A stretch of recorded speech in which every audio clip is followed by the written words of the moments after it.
Friends, thank you for joining this evening's webinar.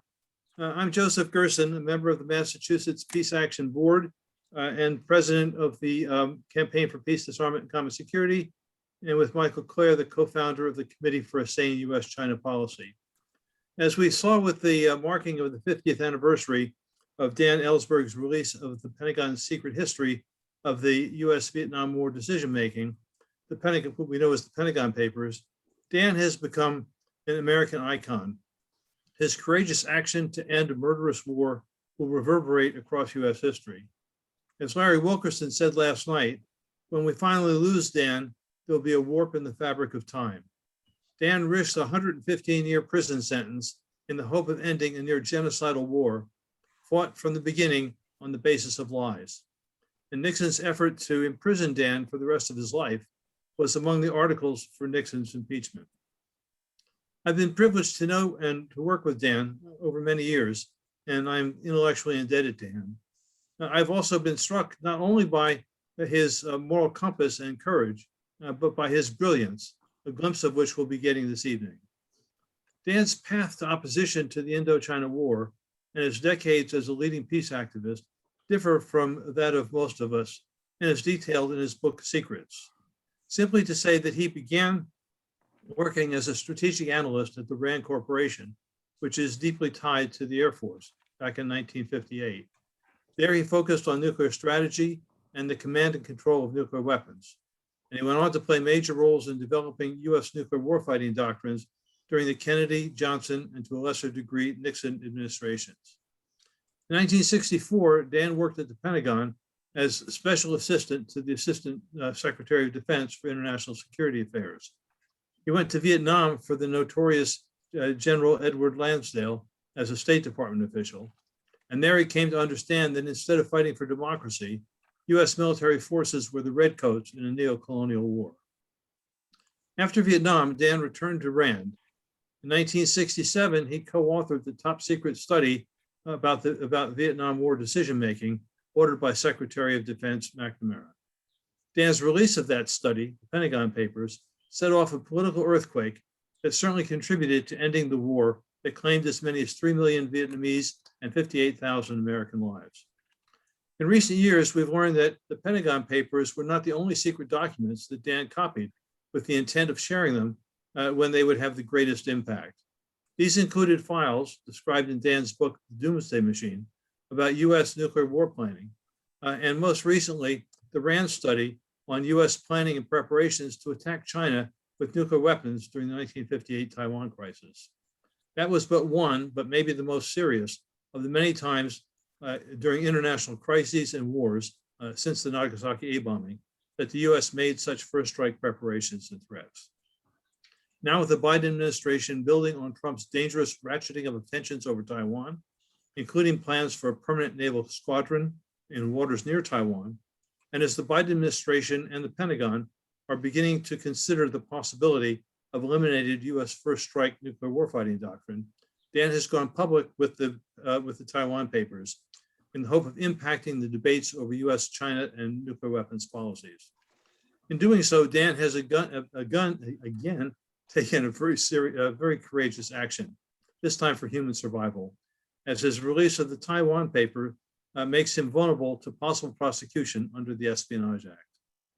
Before turning the floor over to Dan, who will be speaking for about 40 minutes before our Q&A session, I want to thank our co-sponsors for helping bring Dan to this great audience.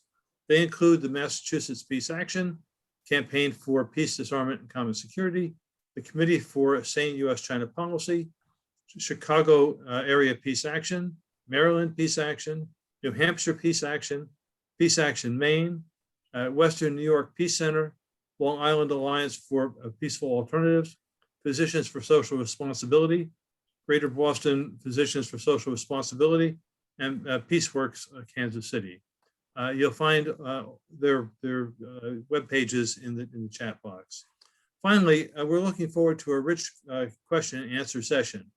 With such a large audience, the best way to pose your question will be via the Q&A button at the bottom of your screen.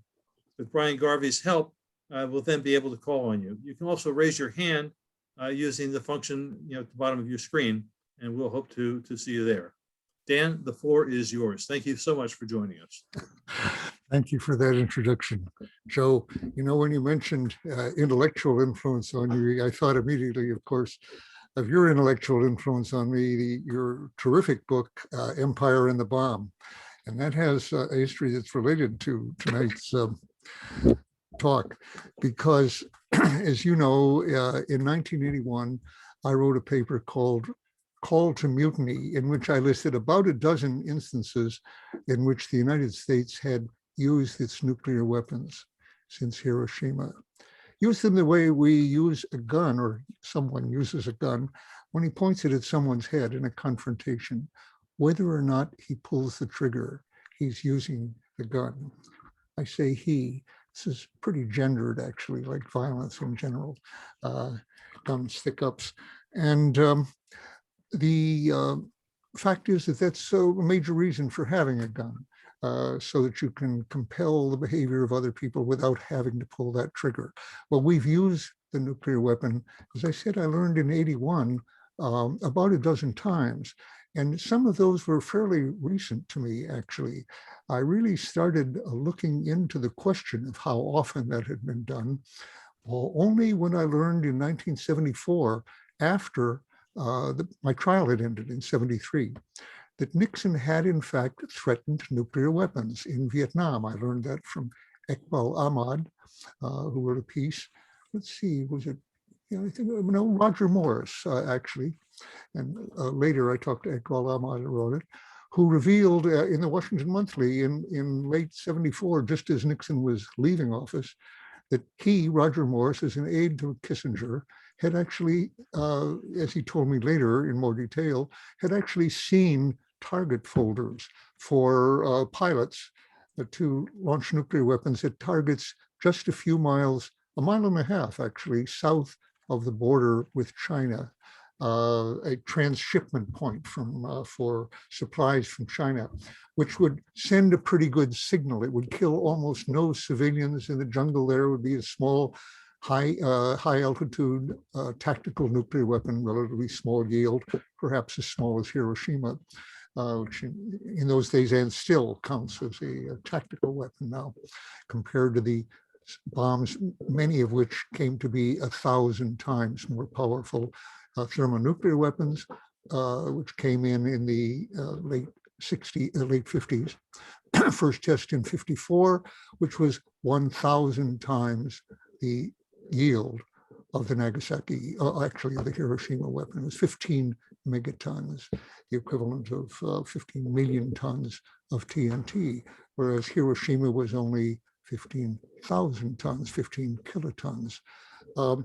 It occurs to me that these kinds of distinctions became well known to the American public only in my lifetime during a campaign by one of the sponsors of this event, the Physicians for Social Responsibility. There was a time then when, thanks to their campaign, which showed the effects in city after city of a 1 megaton bomb, a 1 million ton bomb equivalent on that city. And when I asked people at that time, how many people here know the difference between an A bomb and an H bomb? Before that, and since that, almost nobody answers. And that's sort of part of lesson one of the nuclear era, in the thermonuclear era. And very briefly, the thermonuclear weapon, the H weapon, or for hydrogen, which is the fuel, fusion weapon, which results from the fusion of light elements, is 1,000, can be up to 1,000 or more times the A bomb, which is needed, the fission weapon of the kind that destroyed Hiroshima and Nagasaki. The Nagasaki type weapon is necessary as the detonator, the percussion cap, in effect, of the H bomb. I'm saying this because I understand that in these days, I've known for a long time, very few people are even aware of that difference in what happened to the prospects for human survival when the thermonuclear era began, which was, as I say, in the mid-50s, a long time ago. Right now, for example, India and Pakistan do not have tested H weapons, do not have tested thermonuclear weapons. India has claimed and may have tried to test a thermonuclear weapon, but if so, it fizzled. With new testing, which has been an aspect of the Republican platform for a long time now, if renewed testing came in, India and Pakistan would quickly, in a few years, with some new tests, acquire thermonuclear weapons, H-bombs, which they don't yet have. And that would give them a full doomsday capability, meaning that with the hundreds of weapons, each has more than 100 weapons now, aimed at cities, the fires from those cities would be lofted by firestorms into the stratosphere where they would not rain out. The smoke would not rain out. Over 100 million tons of soot and smoke would not rain out. It would cover the globe quickly, blocking most sunlight, perhaps 70% of sunlight, freezing rivers in the summer, freezing lakes, creating ice age conditions on the surface of the earth, and above all, from the human point of view, destroying all harvests for a long time, to a certain extent for 10 years. But in the first couple of years, most humans would die from starvation. A bad death, by the way, like radiation or flames or fire compared to the people at ground zero. Some would survive. Alan Roebuck, environmental scientist who's pioneered in this, and Brian Toon have told me that probably some 1%, maybe 10% of humans could survive, perhaps in New Zealand and in the shores of Australia. So there would not be full extinction, but near extinction. 90% or 99% would go. And that would be the result of almost any armed conflict between the US and Russia, for example, nuclear weapon states, that would very likely escalate to nuclear war and to all-out war. But even India and Pakistan, with their only 100 or more, a little more than 100 each fission weapons, mere A weapons, the detonators, could cause a small nuclear winter, which would starve perhaps 2 billion people out of 8 billion.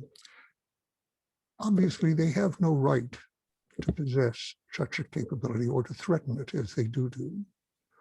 How much more obvious is it then that the US and Russia have no such right, as we've had, and we've had that actually, the US essentially since 1950. Now to come back, when I said I became aware that Nixon had actually used the weapon and more than once against North Vietnam in this sense of serious threats, which actual target folders out. And at one point in 1969, the Strategic Air Command put on airborne alert in the air constantly with nuclear weapons, some of them moving toward Russia and then back again, to be ready to attack at any time, probably to send a signal to Russia that Nixon was serious about his nuclear threats against North Vietnam. Now that in itself would not cause nuclear winter. Not enough cities there to surround the earth with global, and of course, North Vietnam was a non-nuclear weapon state. It could not reply. But the Soviets were their ally and supporter, as were the Chinese, both nuclear states. They could reply, and Nixon was warning them, don't even think of it. We're making these threats, but if we have to carry them out, meaning at that time, if they don't meet Nixon's terms, which were to remove all northern troops from the southern part of their country, from South Vietnam, as American troops left, mutual withdrawal, both sides withdrawal, he would use nuclear weapons. And the Soviets should not reply. And let me say, they almost surely would not have replied.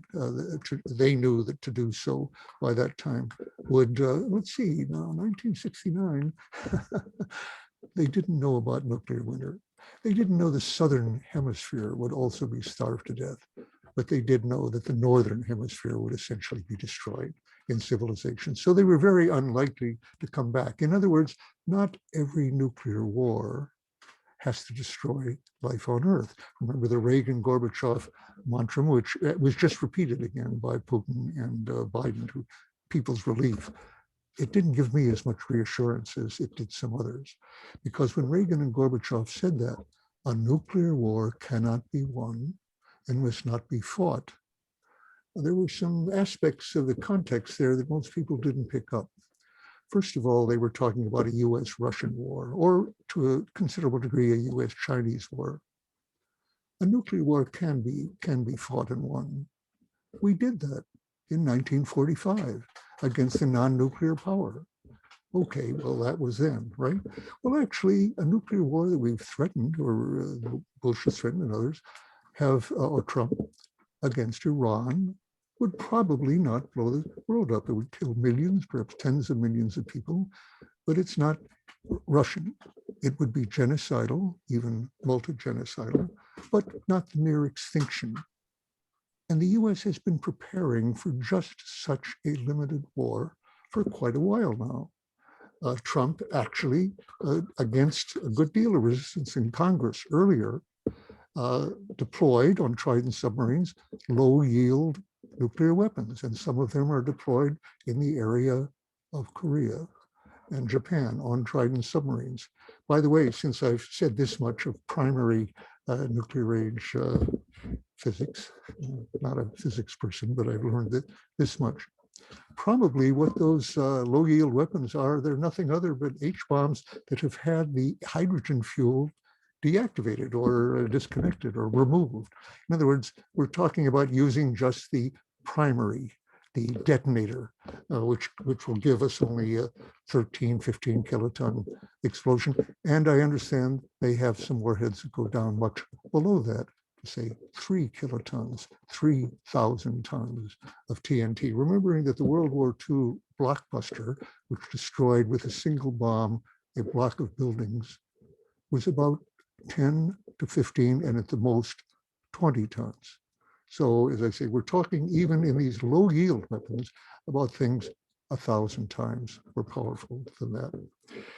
When I spell all this out, it's in the knowledge that with, I have to say, with PSR not having, which I was part of for a long time, not having carried out the educational campaign, and no one else has that they did do in the 80s, and people just don't know this stuff. They think that it all disappeared as a danger with the end of the Cold War 30 years ago in 89 or 90, but the bombs didn't, and the threats didn't, and the uses didn't, and the use in terms of pointing it. Now, when I learned that Nixon had seriously, I believe he was not bluffing, hard to know that, since he wasn't tested on it. Well, he was tested. The North Vietnamese simply did not meet his terms, and they never did. The demand that they take the northern troops out of southern Vietnam, South Vietnam, was never met. He gave that up eventually. And I would like to think, I would like to have learned that he did that as a result of the Pentagon Papers. And I've explored for quite a while exactly when he and Kissinger decided to drop that particular demand. But my best understanding now is that it was in May of '71, just before the Pentagon Papers and so forth. But he dropped that, and that was a key aspect of making a peace agreement, such as it was in '73 possible, which did not end the war, because he intended, when our US troops were out unilaterally, with northern troops still there, to keep Thieu in power through the rest of his term, which he expected to be another 4 years, and which everyone expected to be another 4 years. I don't know if there was anyone after his landslide in November '72 who imagined that Richard Nixon would be out in 1974. Had he not been out, I believe very firmly on the basis of a lot of evidence that he had full intention of renewing the bombing of North Vietnam as soon as the US troops were out, on the excuse, which had some basis, that the North Vietnamese had not observing a ceasefire, and they weren't, because the South Vietnamese were not observing a ceasefire either. So it was totally predictable then that he would be able to say, they're not observing the ceasefire, we have to renew the bombing.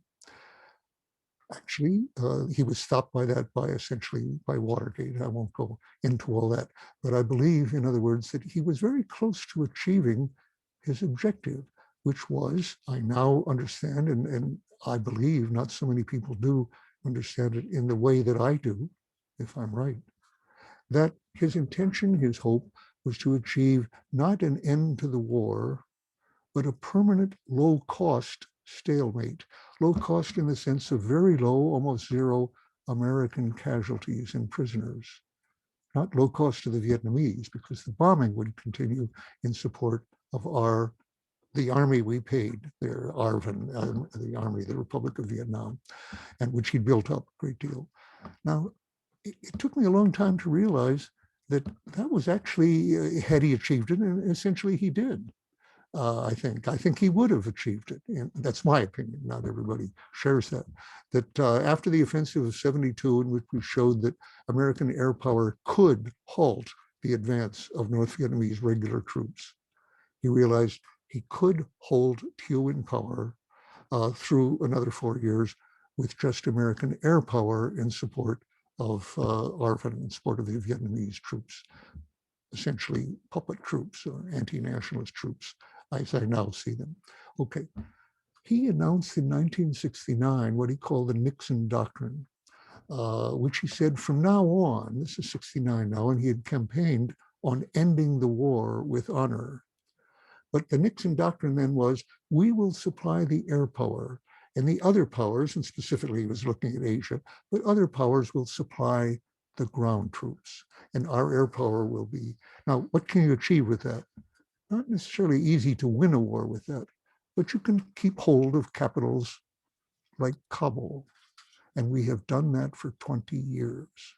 I think that Nixon could, in fact, have extended the Vietnam War for 20 years after the failure of the North Vietnamese offensive in '72, when the Russians and Chinese insisted for the first time that North Vietnam drop its demand that Thieu be removed from power, totally without public support, essentially, illegitimate government, and we should drop our support of Thieu, basically, which Nixon was strangely, adamantly refusing to do, keeping the war going to keep Thieu in power, as I say, essentially by the threat of indefinite air power. Why he would feel that is very obscure until a couple of years ago, when John Farrell's John Farrell, biographer of Nixon, found in archives a previously unnoticed diary element by H.R. Haldeman, his chief of staff, which confirmed for the first time after so many years that Nixon personally had ordered the derailing, in his words, of the Paris peace negotiations by inducing Thieu not to go to Paris. And that lost the election for Humphrey. That's a complicated story, which I won't go into. But I believe that Thieu was justified in saying to my Vietnamese friend, Tran Ngoc Chau, an old ally of him, and I elected Nixon. And he did. Again, it takes more, but I think that people died on Vietnam in great numbers, and 20,000 Americans died from '69 on, in addition to the others earlier from Johnson, to keep Thieu in power. And I think a major factor here in that was Thieu's ability to blackmail Nixon by showing the world that he had in fact done, is accused of doing for Trump, colluding with a Republican candidate for the presidency and winning an election by collusion. There's no question that Nixon did that with Thieu. Now, Dan, can you excuse a little interruption? With about 20 more minutes, we're hoping you could kind of focus in a bit more on the Taiwan Absolutely. papers. Exactly. Okay. I just will say, though, that when I realized that I had gone so long, I'd been on trial, I'd read the Pentagon Papers, and had not realized the dependence on nuclear threats, and had not realized these particular threats, despite my access, I asked myself, what more have I missed here then? I missed a lot. And I began looking into it. And as I said, I found about a dozen other instances of that. And we all started with this with saying, two people, to my knowledge, extended that dozen threats by continuing looking into that question the way I had. And one was you, Joe, with your empire and the bomb, where you added a number of instances to that. And my friend Arjun Makajani, I didn't know that, who also managed to add some more. There's several dozen by now. Taiwan is one of those right now, because as of the last 20 years, the Chinese have built up their conventional capabilities on the coast opposite Taiwan, which they consider, and virtually all Chinese considered until a few years ago in Taiwan, was a province of China, part of China.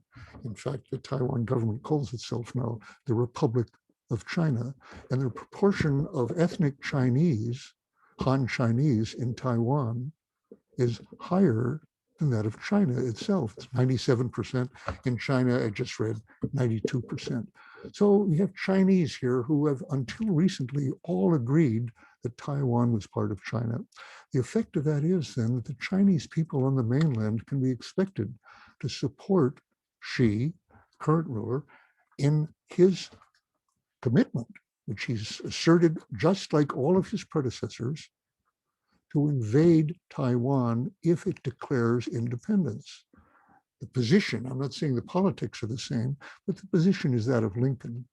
Hard to compare Xi, a tyrant, to like his predecessors, Mao and the others, to Lincoln. But in the question of allowing a province to secede, we didn't allow that peacefully. And would the Chinese accept that?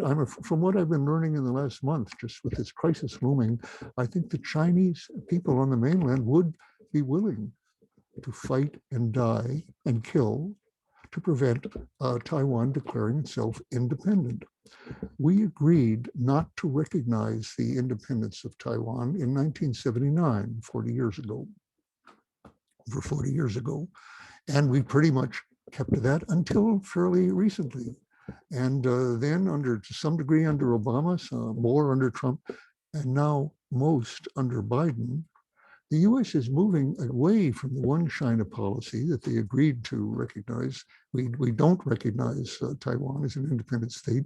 It's not a member of the UN.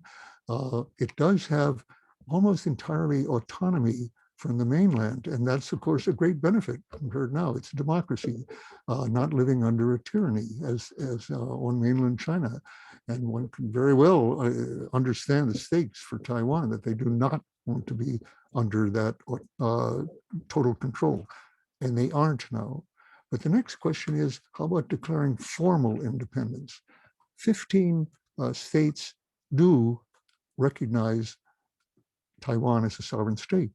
No large country, St. Martin's, St. Kitts, I think, Martinique, Vanuatu, have defied the Chinese position that if you recognize formally this state, which has practical independence, we invade. I'm sorry, the threat to the other countries, and since recognized, we drop relations with you, have dropped trade relations and others. So people haven't recognized it, even though there is a basis, obviously, for their wanting secession and independence. Biden is the first American president, I'm saying, not only in that 40 years since Carter, but before that, for 70 years, to invite the Taiwan ambassador to the United States to his inauguration, as if he were a head of state with the others. And he's doing other high-level contacts in connection with this poking China policy, I would say. China is the enemy, China is the demon. We're irritating China, let's say, since Trump very much, and Biden has continued that pretty much. The present president of Taiwan, a woman, who's very sensible, well-known, and popularly elected woman, has said the following: we don't have to declare independence. We are independent. That is really challenging the Xi position that to declare independence is a casus belli, is a cause for war. But the others aren't recognizing it. So apparently China is waiting for that. If Biden were to recognize the independence of Taiwan, which would be done in effect if he simply says, as he has, where he's been saying, we are solidly behind Taiwan here and so forth.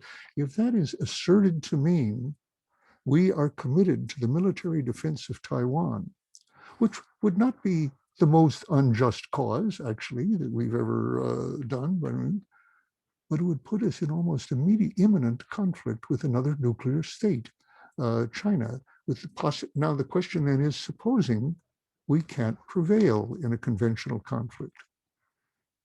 70 years of American history tell us that the president will be hearing advice and certainly consideration of initiating nuclear war to break that imminent defeat or stalemate. And that shouldn't be the case. Almost everybody can see, I think there's a consensus, that actually to start a nuclear war over Taiwan would be insanely reckless.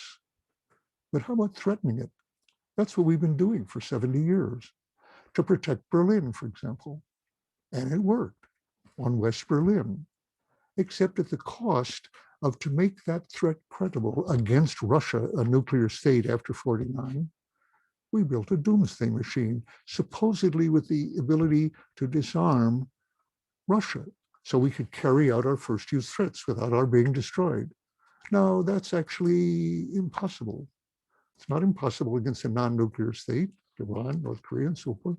Not North Korea now, I'm sorry. North Korea back in 1950 was a non-nuclear state. Okay. It's impossible to disarm Russia to a point where A, they could not destroy the United States with their submarines and other effects, without the effect of smoke, just blast, radiation, and prompt radiation and fallout.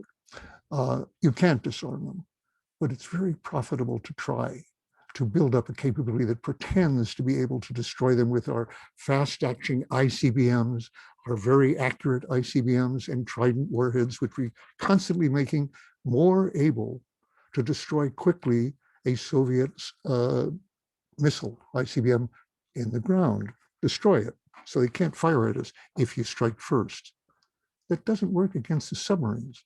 And the submarines alone, even a few of them, could destroy us as a society, and we would not, we would not even greatly diminish their ability to destroy Europe as a society of this. Okay, so we come to this.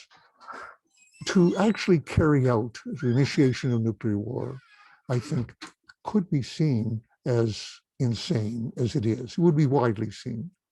Here's the controversial question.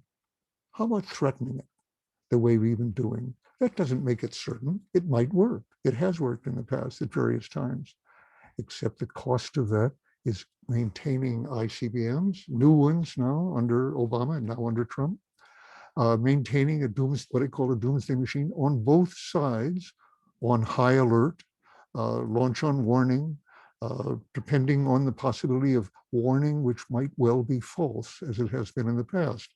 So the world could blow up. Anyone who says there's zero chance of this simply doesn't know the situation. Most people don't, but even in the government, I think very few knowledgeable people would say, no, there's no chance. That has no, we have no right to hold the entire world hostage, or to hold the Northern Hemisphere hostage, or to hold all the people of China hostage to the actions of their tyrannical rulers. Whatever. And that was true of Russia always, which is what we've been doing. It's not I think this is not a moral issue that is widely perceived by many people in the nuclear states. They think, okay, it could work. It's cheaper than other ways. Maybe nothing else will be as sure as this. And yet they don't really face the reality that what they are threatening is blowing up most of humanity and justice. So let me end with this proposition by me, and not only me, definitely. For example, Adam Smith, the chairman of the Armed Services Committee in the House, has had for some time a resolution pending that the US shall not initiate nuclear war, no first use. Now that's just, I would say, a sane position, which he does not have full support for or adequate support, even in his own committee, that, or in the public at large. That could change. Most of the groups that Joe mentioned here have been actively saying, end ICBMs, no first use, fine. But I mean, that's good. That's what I think we should be. But talking now right about of Taiwan. And as I say, the people on Taiwan have good reason to call for defense against China if they were to attack them, but as not to be subjected to a Chinese reunification by force. Whether it's worth risking even conventional war to get a formal office in the UN, which is also at stake here, or to send more ambassadors and more officials to the United States and to the White House, that's pretty questionable, given the determination of China not to let that happen. Okay, simple proposition. The United States should not prepare, ready itself, deploy, create weapons for, or threaten to initiate nuclear war under any circumstances, whatever. Even Taiwan, I say including Taiwan, but even Taiwan, and including Ukraine, including Syria, including other places, perhaps Georgia, where conflicts could arise with Russia. And that doesn't mean that all the wrong would be on the US side, or that Russia's attitude in this is not to be criticized. It is to be said that the human species demands that leaders of the world, at last, the nuclear weapon states, refrain from making the threat to carry out an insane and ultimately immoral, evil action, and that we should not give in to the military-industrial complex here, which profits by making exactly those threats and which lobbies for them very effectively, and try to challenge the Lockheed and Raytheon, General Dynamics, Boeing, Northrop Grumman, and say, no, no, you're not to make profits. We're not to supply jobs in this country and get votes and this, by renewing a doomsday machine and threatening it. And there we have, I think that's what we're calling on, all these activists and groups. I think that's a worry-worthy cause.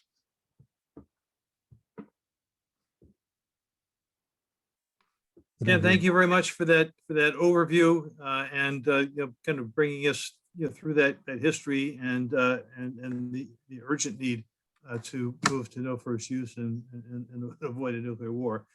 I want to exercise the privilege of being the host here to ask the first question, and I wondered if you could kind of share with our audience what happened in 1958 over Taiwan.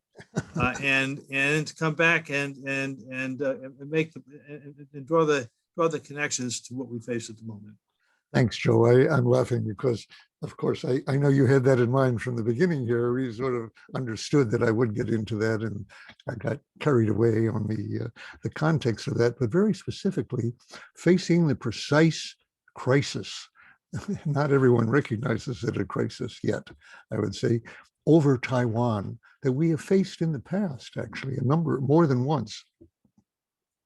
That led me to feel that something I'd actually revealed a few years ago on my website, which does not tantamount to general publication.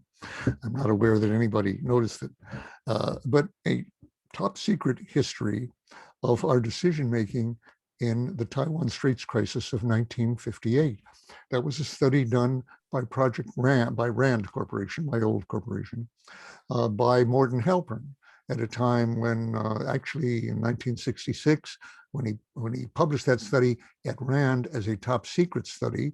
I was in Vietnam at that time, but I'd known Morton for since about 1960. And in 1963, I helped in the origins of that study in a minor way as a consultant to Morton, but I had got access to not only the study itself, but to many of the resource documents in that of policy making and recommendations. And it was, as more reported at that time, a little known in the United States just how ready our leaders, civilian and military, had been to initiate war in that crisis. Yes, threats were made to some extent, but were they fully bluffs? As many people still would think. I don't think it's possible to read that study, especially the parts that have never been declassified, the parts that were deliberately kept top secret, as far as I know, in 2006, when a large part of the study was declassified. And those parts have a lot to do with the decisions to use nuclear weapons, and including what could almost be called a lighthearted attitude by some of the military, and a somewhat reluctant but resigned attitude about the necessity of using nuclear weapons by the highest civil authorities, Eisenhower himself and his Secretary of State, John Foster Dulles, who said at one point, "No one wants World War III until you look closely at the alternatives, the consequences of the alternatives, like losing Quemoy and Matsu, two islands that Chiang had put a third of his army on, so they were 1.5 miles at one point, 1.2 miles from the Chinese mainland. But losing them would in fact jeopardize his rule on Taiwan, because losing Quemoy and Matsu, these two rocks that had been populated by Chinese nationalist troops against our advice and wishes, were symbols, and more than symbols, of Chiang's basic claim to legitimacy, which was that he was going to recapture the mainland and be what he already called himself, the one legitimate ruler of all China, the mainland and Taiwan. So to keep Chiang from losing his authority in Taiwan, actually, we had to hold on to Quemoy and the Matsu, and the only way to do that at that time, since they were a few miles off mainland China, was to prepare to use nuclear weapons. And what I started to say was, Joe, I don't think one can read the still classified parts, which I have now made available on my website and elsewhere. The New York Times printed the whole study, put it on the web. Which I was very impressed. I was happy to see their willingness to put that top secret study on their website. And I don't think you can read that and believe that Eisenhower was bluffing. He just doesn't sound like somebody who was bluffing. He was not anxious to use them, as were, if there was a conflict, as were a number of the Air Force leaders, who were very much against using what they called obsolete iron bombs or hot lead, conventional bombs, mere 10, 15 tons instead of 15,000 tons. Or actually, he talked about 10 to 15 kilotons might be necessary against the mainland. And the chairman of the Joint Chiefs agreed with the head of the Air Force that the Pacific Air Command, Lawrence Cooter, and Twining, the chairman of the Joint Chiefs, agreed with him, saying, we can't hold these islands and ultimately Taiwan without early use of tactical nuclear weapons against the mainland. It might be as north as Shanghai. And he said the result would be, they thought, and I think mistakenly, but then they were exaggerating the Soviet capabilities at that point, but they thought the Soviets would respond against Taiwan and Okinawa and Guam, Okinawa part of Japan. So as Twining put it, you have to be prepared to accept the consequences. In other words, we have to be prepared to accept the consequences to Taiwan, which would be annihilated in order to save it, and Japan and other places. They didn't realize at that time that if the Soviets did do that, and we executed our all-out war plan against Soviet Union, which Eisenhower was committed to doing if we were fighting the Soviets, we wouldn't be here. Nuclear, we don't live in New Zealand, and nuclear winter would have wiped out most of the human species at that time. I've got enough questions here probably to keep us going all night. I see some people have their hands up. I'm going to take a few of the questions first that came over the chat.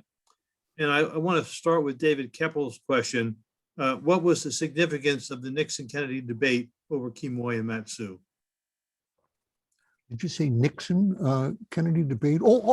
Very good. Yeah, right. I didn't have that fully in mind. By the way, I remember the name David Keppel very well for your contributions, very good contributions against nuclear weapons over the years, and your father, if I remember.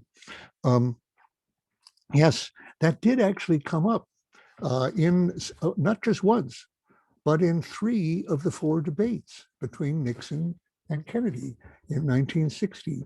And the question was, had it been right, or was it still right, to threaten to initiate nuclear war? Now, I have to think for a minute what side they took on that. I believe that,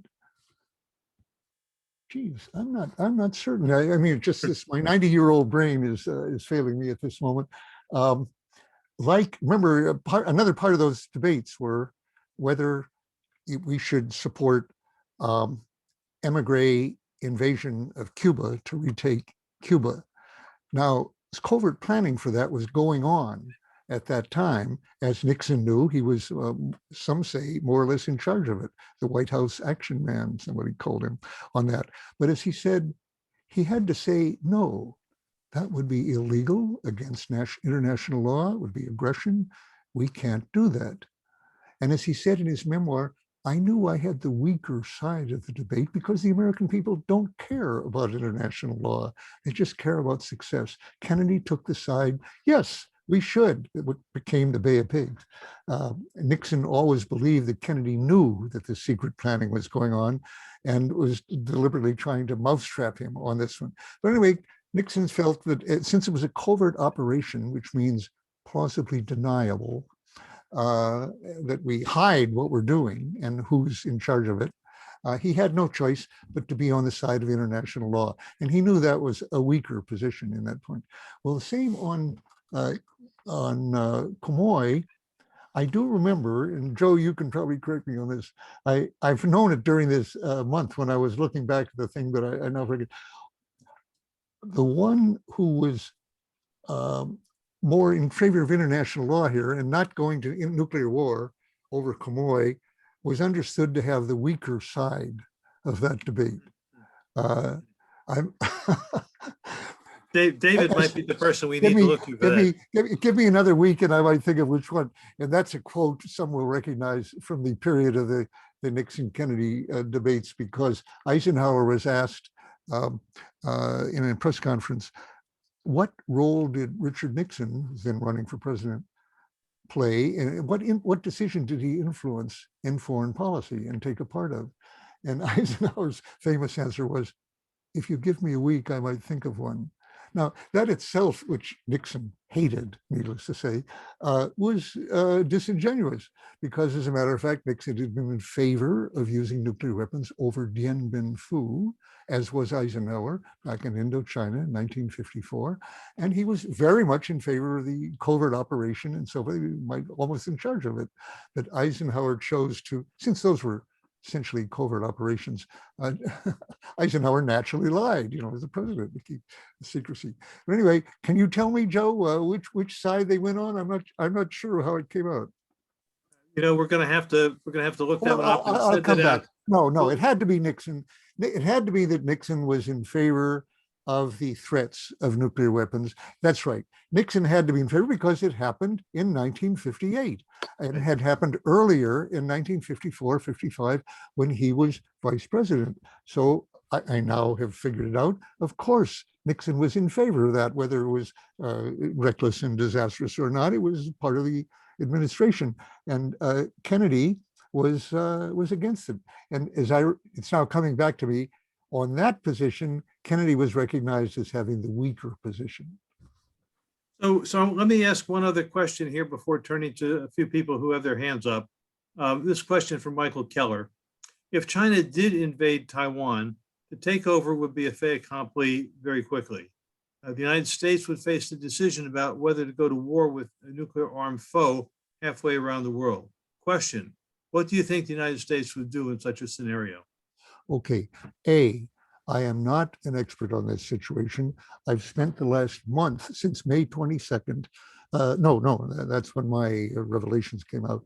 Since I think about May 1st, or April 28th, I'll be exact here, when not Tom Drake, my friend, pardon me, when Tom Friedman, the man I regard as on the New York Times as a smart fool, said, as he said on the case of Iraq, give war a chance. That's what he said in connection with before the Iraq war, give war a chance. We would spread democracy through the Middle East.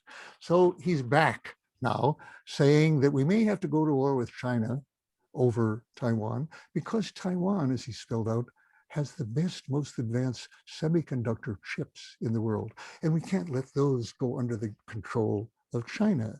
He didn't consider the possibility of moving that entire industry, if necessary, to Japan or the US or something. No, we would have to let them stay there and go to war over them.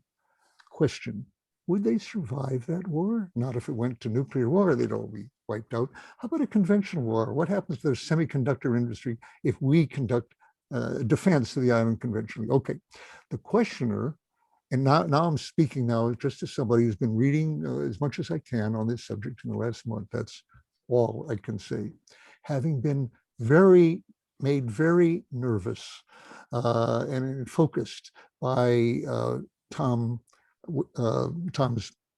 Friedman's account, and then reading others that said, yes, we should recognize Taiwan, we should support their independence, and yes, war is possible. The Economist magazine had, it turns out, a cover story just about the same time as Friedman's piece, in which there's a bullseye on Taiwan and it says, the most dangerous place in the world. Okay, so that got my attention. And what my understanding is now is it's not sure what the listener just said, that if the Chinese attacked, they would quickly take over. The Taiwanese do have very significant buildup of forces themselves. They have a reason to fight, actually, to prevent being occupied by the mainland China and so forth. The Chinese might believe they would quickly win, and they might have a basis for believing that, and they could be wrong, very much wrong. In which case, the US probably, I think, would support them. Will Biden stand by as a democratic country, which he's recognized almost by inviting their ambassador to his inauguration, by having direct relations with him of a kind we haven't? We have eschewed in the past. He has encouraged them to declare independence. And by the way, what I learn is that an invasion by the Chinese is really very unlikely at this point, unless their independence is recognized by somebody. And our total support of them in advance would go very far toward recognizing independence. So it'd be dangerous. Let me just say, by the way, on that, you're asking about US policy. It seems to me utmost irresponsible for US officials to be encouraging the Taiwanese to declare full independence, and even more so to recognize that by the US, because supporting, as we have, their effective autonomy is one thing, and I have to support that. I do support that. But to encourage them to go further, which only a minority of Taiwanese Chinese have supported, to declare full independence, is asking for war. It's challenging Xi for war. Now, if the war occurs, they took it over quickly. If that happened, which they would want, the US might not get that involved. I think what's more likely is that there would be a significant war going on, in which you ask, what will the US do? Okay, I would like US decisions about what I just said, recognizing Taiwan, and diplomatic pressure on the Chinese, as on Xinjiang, as on the Uyghurs and elsewhere, to be mindful of the possibility of a conventional war turning into a nuclear war, which would be a disaster for the world, both in the deaths caused and in the precedent it caused of nuclear weapons becoming what Eisenhower declared them to be in the 50s, conventional. Tactical nuclear weapons were conventional. And in 1955, he said in that crisis, in a press conference, I don't see why you wouldn't use a nuclear weapon just as you would use a bullet. Well, come on, okay. He may not have believed quite that himself, but he absolutely was prepared to use nuclear weapons if necessary. And they thought it would be necessary if the Chinese pressed their blockade, if they added air power to it. And he expected them to do that. Mao backed off at that point. But Mao had no nuclear weapons at that time, and the Chinese army was very much less than it is now. They have been building up for a long time. To be sure they'll back off. So here's a question I would raise to our planners and to everybody. The temptation to deter the Chinese by declaring full commitment to the support of Taiwan, even including nuclear weapons, which may be coming. The temptation to deter them that way is obvious, and it's happening. Question, how sure are people who know China that that would deter them if the Taiwanese declare independence? Everything I've have been reading in the last month tells me that the people I respect, and I could name some exceptions to that, indicate to me that if Taiwan says we are an independent state, in other words, we've seceded from China, there's not one China, there's two Chinas. And Biden is on track to change a 40-year-old one China policy of the US to a two China policy, which is the Chinese have always regarded as a cause for war. If he continues on that course without public protest when none occurs, question, will the Chinese then back off? And I don't think there's any assurance of that at all. To say, well, do they want a nuclear war? No, but they wouldn't necessarily assume he would carry out that threat. It would, after all, be insane. Not less insane to take part in the conventional process, which I think Biden would. But the Chinese might say, well, we'll win that one, and he won't go to nuclear war because it would be insane. And we would use our nuclear weapons against him and so forth. I don't think that a full commitment will necessarily deter Xi in this case any more than Mao or the others. And Deng Xiaoping, well, they all made this commitment. So my impression right now is extreme importance not to encourage, as Biden may well do, the Taiwanese to go further in declaring independence and calling for recognition by the other states, because that looks to me like playing with fire, and that the world is on the edge then of at least a small nuclear war. And that small nuclear war, which would kill millions and annihilate Taiwan to save it, would be a precedent, I think, then for an era that might well follow of small nuclear wars. And they wouldn't necessarily in themselves cause nuclear winter for quite a while until they escalated into a large-scale nuclear war. So that is not a development in human history that I want to see. Thank you, Dan. Sobering. I've got lots of questions here. I think what I'm going to do is sort of alternate between those with raised hands and those that have sent in questions. I'm going to ask Michael Hoey to ask his question, and then we'll go back to Jackie Cabasso, who has a long question about no first use. Michael? And Brian Garvey bring you up. Sorry, but I was having trouble unmuting. My question is about the mini nukes or the backpack nukes, the W-54s, the ones that were small enough that a guy could jump out of an airplane carrying a nuclear weapon, that were used or at least built in the 60s and 70s. And I'm wanting to understand why the US and Soviet Unions built nuclear weapons so small, and what would they have done with those? And are those likely to come back? in the 50s, remember our NATO policy, which has always been based on first use, a first use threat. And Biden, by the way, is talking about an Asian NATO, which does not warm my heart as I'm sure he is, he's still talking about one where the US hegemony is based on our readiness to initiate nuclear war on a first use threat, as it is in European NATO. So that essentially started in the late 40s. Russia got its first nuclear explosion in 49. But so almost from the beginning of NATO, that threat has been made against a nuclear weapon state. It's been from the very beginning what Richard Nixon later called against Vietnam, his madman theory. Not that if he used nuclear weapons against North Vietnam, it would blow the world up. It probably wouldn't have. It wouldn't have won the war, I don't believe. And he didn't carry out that threat. So it was, he didn't carry it out, by the way, for one clear reason.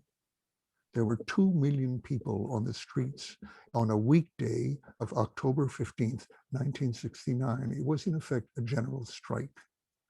And Nixon was had already made his threats, preparing to carry them out on November 3rd. And he realized if he carried out that threat, which I think he was prepared to do, it wouldn't be 2 million people on a weekday leaving work. The country, not everybody, but he would have a general strike that would be the greatest crisis we'd had since the Civil War. So those people extended the moratorium on the combat use of nuclear weapons till now, since, 50 years.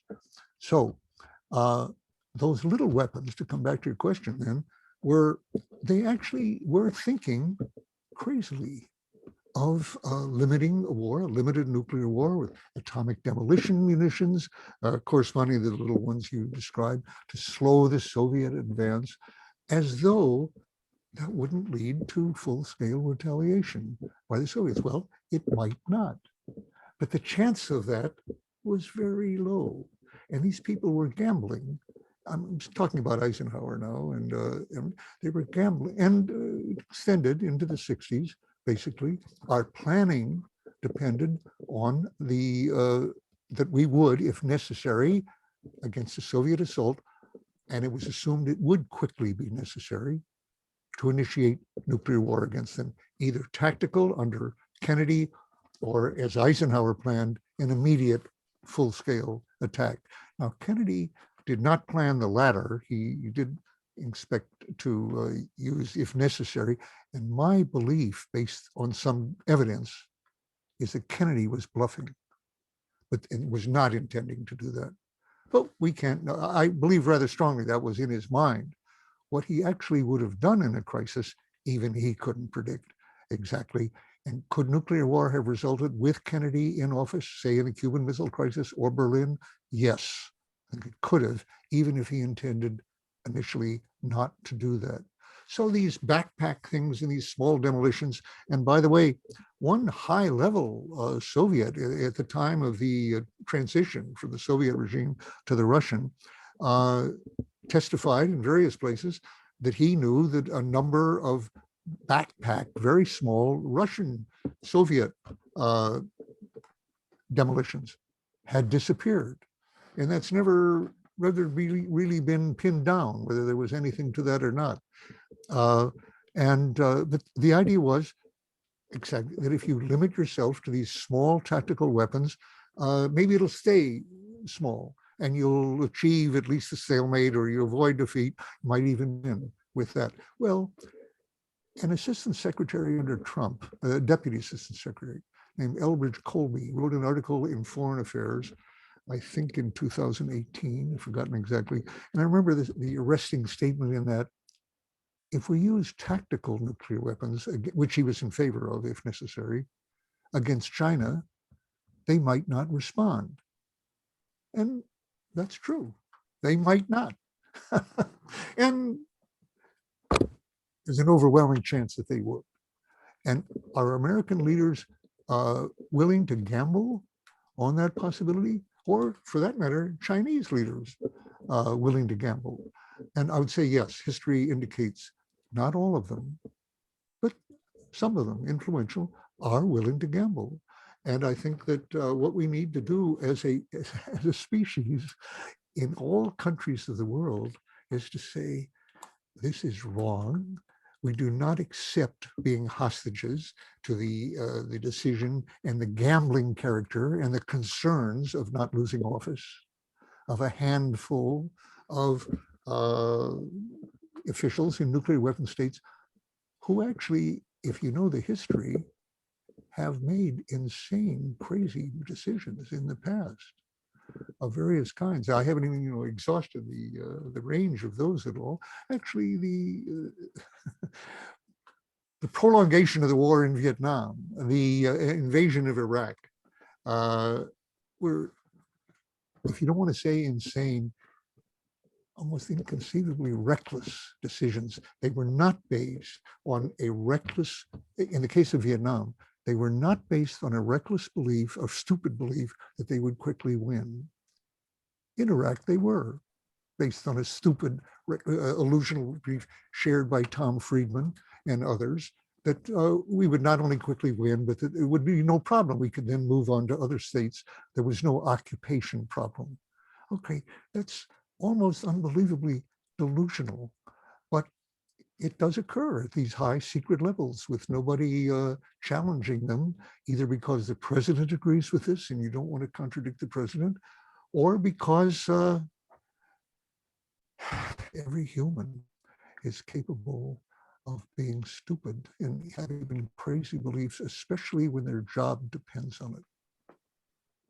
So thank you for that, Dan. Just to say that last night there was a mass peace action webinar with Lawrence Wilkerson and Very good. talking about arrogant and stupid plans, but the arrogance was just stunning, and that can be found on the on Mass Peace Action's webpage. I want to turn to Jackie Cabasso's question. It's kind of long, so please be patient. Regarding no first use, warning that the danger of nuclear war with Russia or China is a very real possibility. Admiral Charles Richard, Chief of the U.S. Strategic Command in charge of the integrated nuclear conventional and war planning on February 1 of this year, declared, for China, we must pay attention to PRC's actions more than its stated policies. While the PRC has maintained a no first use policy since the 1960s, contending it will never use a nuclear weapon first, its buildup of advanced capabilities should give us pause. This policy could change in the blink of an eye. Beijing is pursuing capabilities and operating, losing here. Give me half a second. Beijing is pursuing capabilities and operating in a manner inconsistent with minimum deterrent strategy, giving it a full range of options, including limited use and a first strike capability. Why wouldn't Russia and China view U.S. This is driving me half crazy. I'm sorry.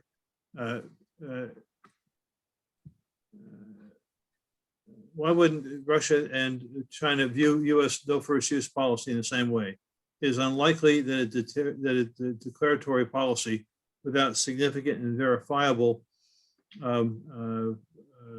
policies could win their trust. So if you could speak to the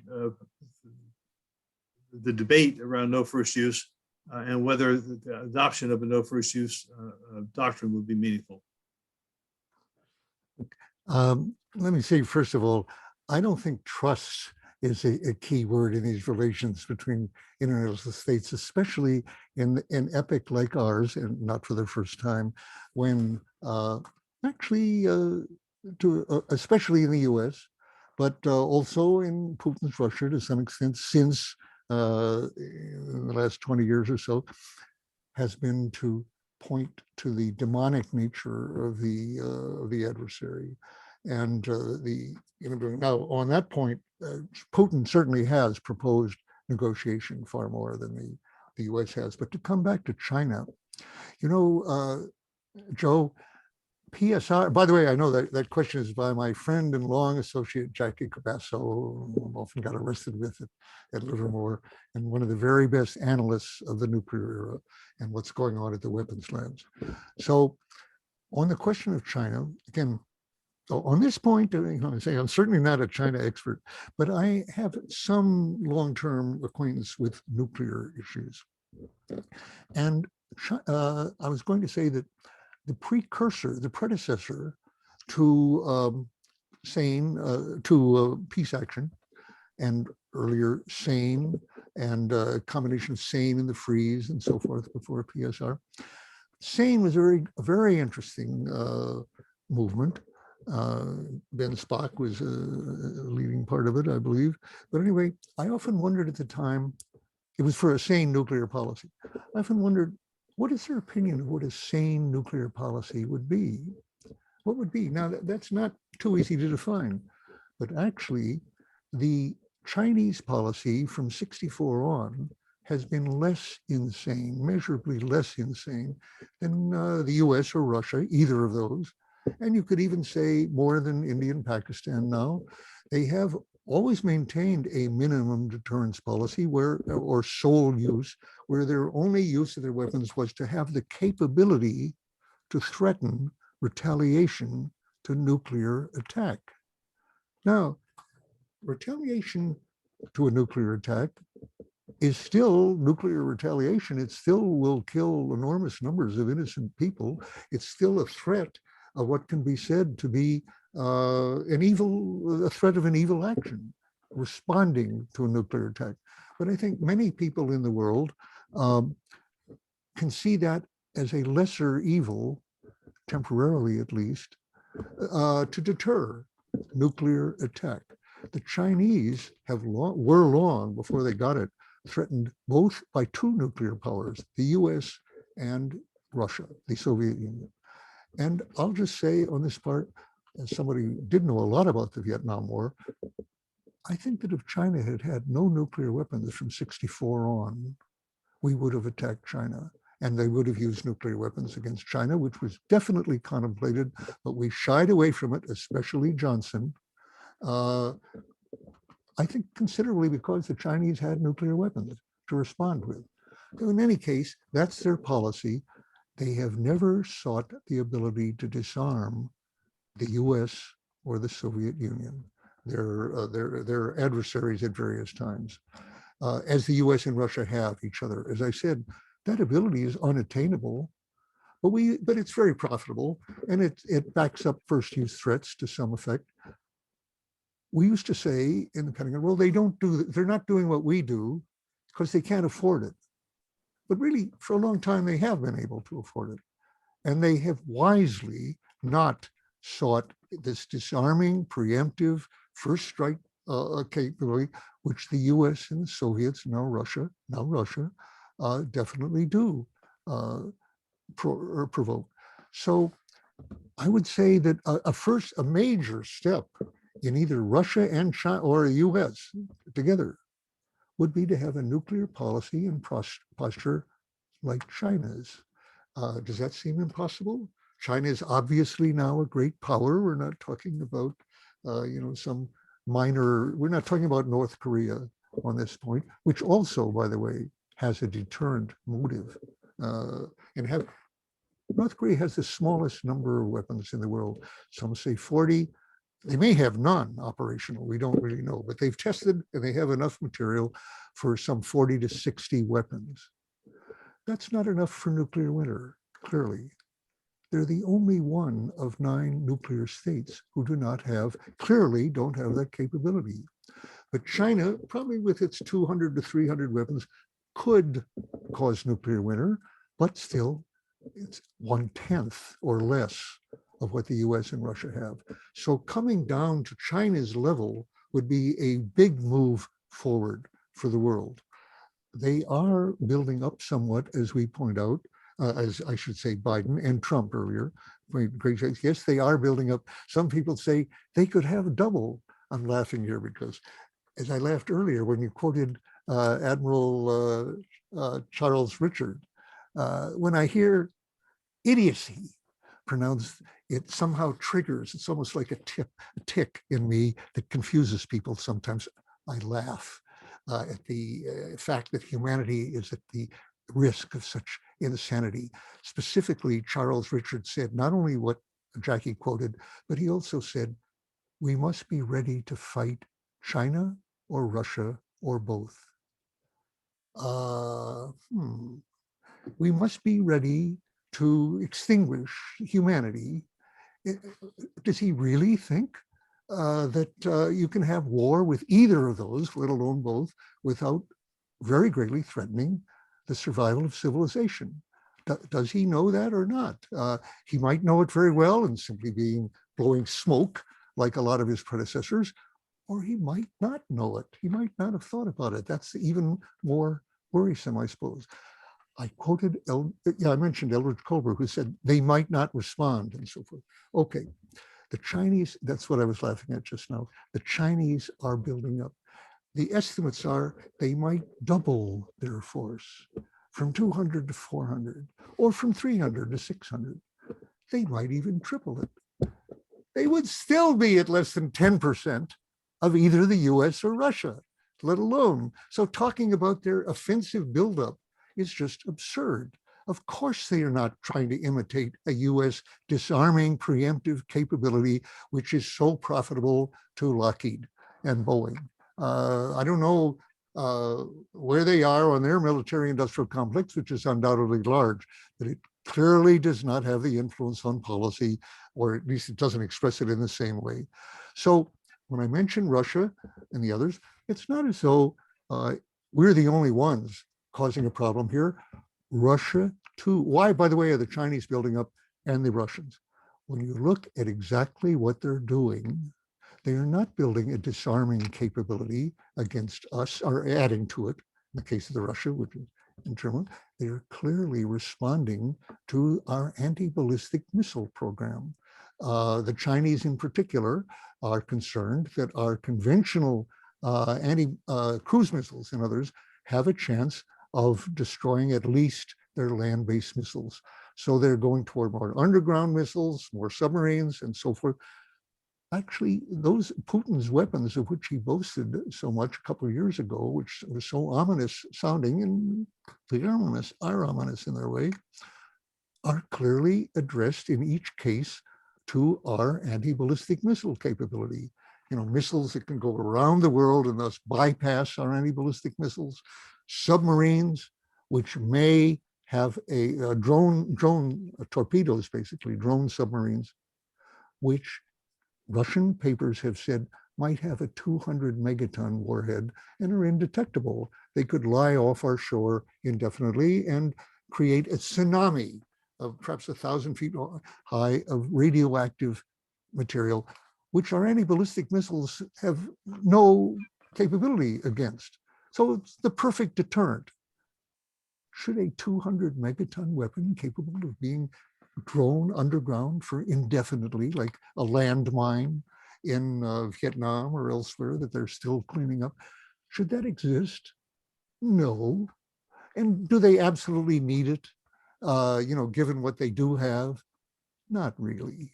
I detect a military industrial complex at work there in the Soviet Union and Russia now, earlier the Soviet Union, and now Russia, just as in the US. Different in China, apparently.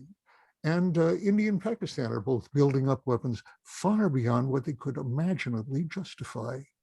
Under what conditions would Pakistan be justified in launching 100 fission weapons at India? Think about it. The response would be the annihilation of Pakistan and a lot of other people, 1 billion other people in the world. In other words, insane postures are not only in the US.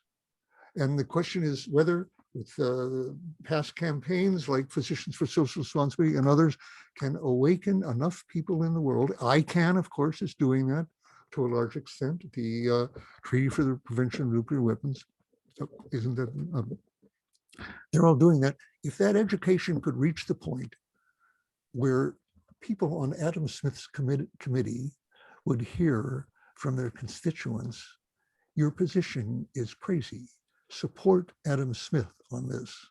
Of course, there should be no first use. And actually, I have to emphasize, as Dulles put it, I didn't quote him earlier, he said, if we're not ready to use nuclear weapons, we will have to reconsider our entire foreign policy and system of alliances. And that's still true to some extent. Our position of hegemony in NATO is due to our particular capability to launch nuclear weapons initiation, which we should never, ever do. And we should never have done it. And did they realize just what the consequences of that would be for Europe? Annihilation for Europe without considering smoke at all. So was it necessary to sign on to that policy? Well, there were a lot of benefits for various people in it and a lot of purposes, among which were the aerospace industry, which has depended on an annual huge subsidy from the United States ever since. And there were other motives, of which deterring a Soviet attack on West Europe was very minimal. It was there, but very minimal. Deterring an attack on West Berlin was not so minimal. We kept West Berlin by threatening to blow up the world or the Northern Hemisphere. It would have blown up all civilization, but we kept that for decades, generations, at the cost of this continuous risk of destroying most human life on Earth, which still persists. Was that cost necessary or worth it? Hard for me to believe it. But as of now, no. And Taiwan, by the way, is the new West Berlin, close to a autocratic adversary that wants to incorporate it. And West Berlin was inside East Germany, surrounded by Soviet divisions. Taiwan has always been considered part of China up till now. Should China be willing to go to war? Well, it's not exactly for us to say, except that we're victims of that possibility. We are risked. We're hostages to that. So I think it deserves a little look at it. I say, don't challenge China on that one. That doesn't mean you can't defend at all. I would say, now this may be a controversial position right in this group. We should consider what our policy should be on Taiwan in the context that we are not threatening and will not carry out a threat to initiate war over Taiwan or anyone else. Now, start with that. And then the problem is not simple. It's very challenging at that point, but I think that's where to start. So we've got lots and lots of questions here. Next up with a hand up is Andrew Damon. If Brian can turn him, give him a voice here. Go ahead, Andre. You're on mute. Yes, thank you very much. I was waiting to be unmuted there. Thank you so much, Mr. Ellsberg, for your decades of courage and the warnings that you have made, both in your latest book, in your reporting on the discussions in the 1950s, and in your latest warnings. I have a lot of questions for you. I'll try to be brief and not take too much of your time. First off, today, I don't know if you've seen this, but the Wall Street Journal carries an editorial supporting what they call a bipartisan missile buildup. They hail the Biden administration for continuing Trump's expansion of US nuclear weapons. They write, quote, "A bipartisan consensus is forming that accepts and capitalizes on President Trump's 2019 exit from the Intermediate Range Nuclear Forces Treaty," end quote.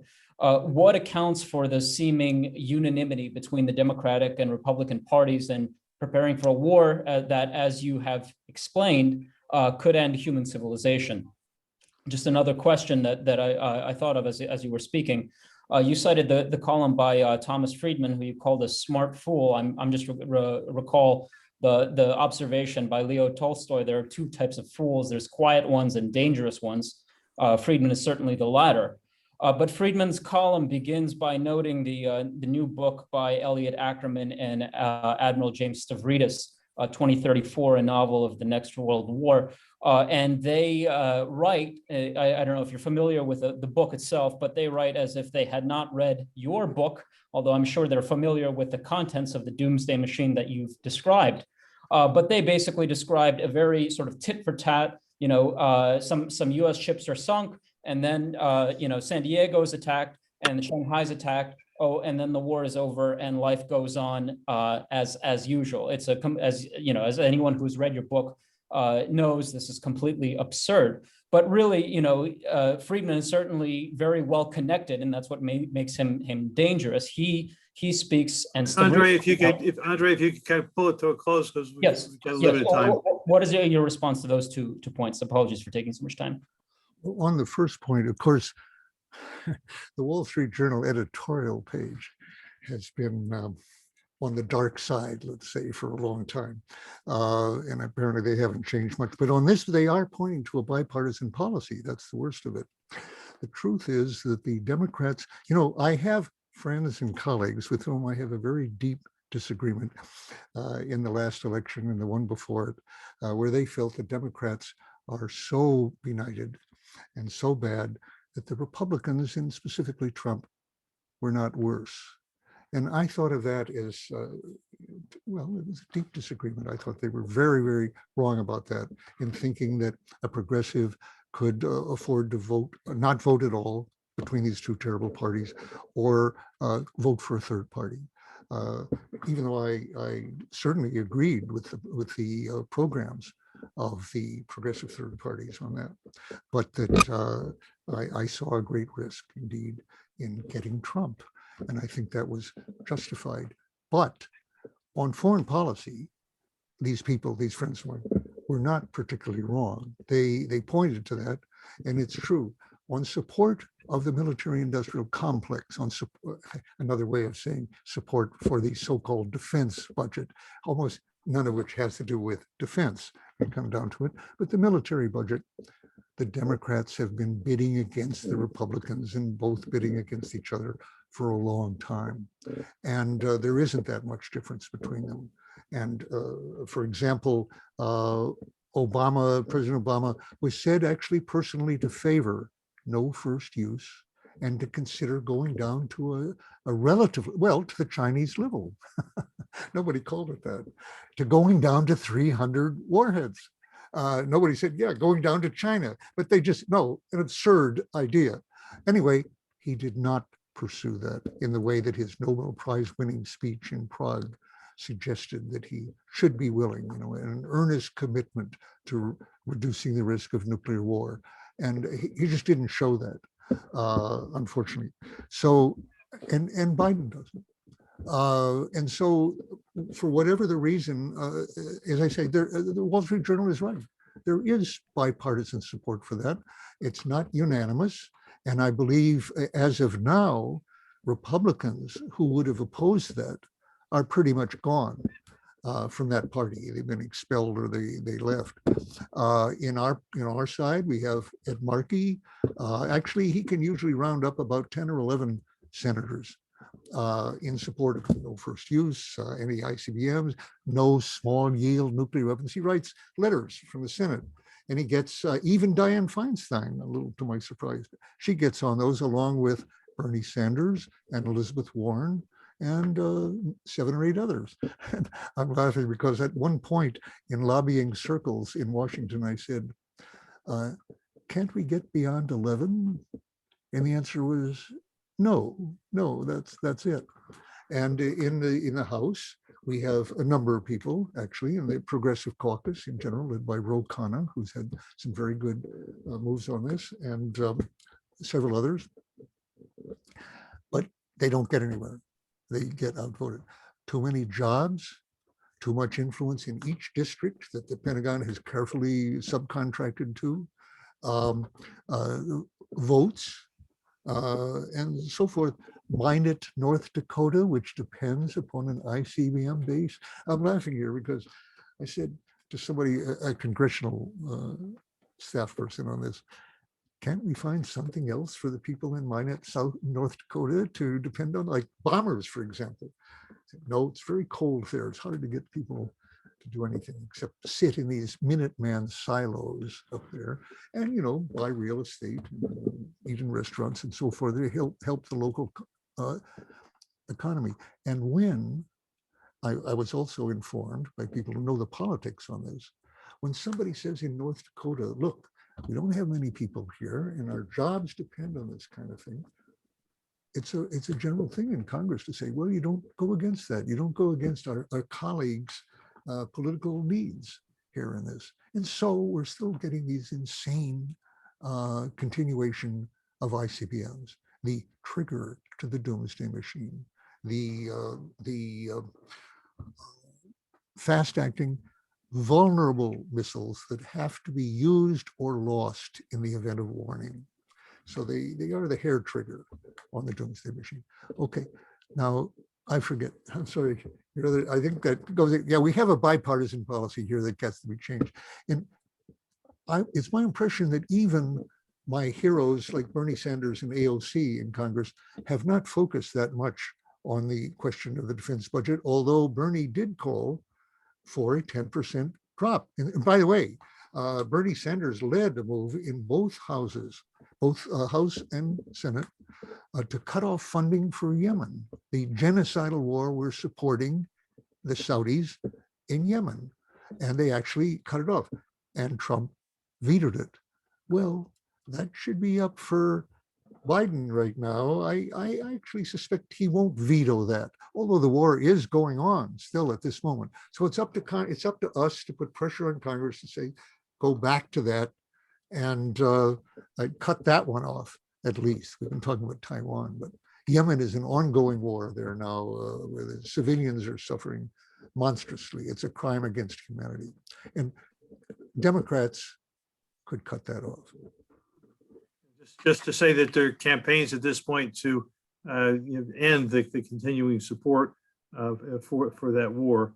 I want to come back to a question from Anthony Donovan, leading activist in New York, saying, Dan, what effective actions do you support today to de-escalate the tension with China and both our commitments to build nuclear weapons? Yeah, I wish I knew. That's something I'll have to learn more about. Joe, I know you're in this Commission for a Sane Policy with respect to China, US policy. A number of other people have the same thing with Russia. And it's almost like combating people who make racist comments. Do you allow them to do it in public, or at the cost of causing a stir and losing relationships and so forth? Do you call them on it?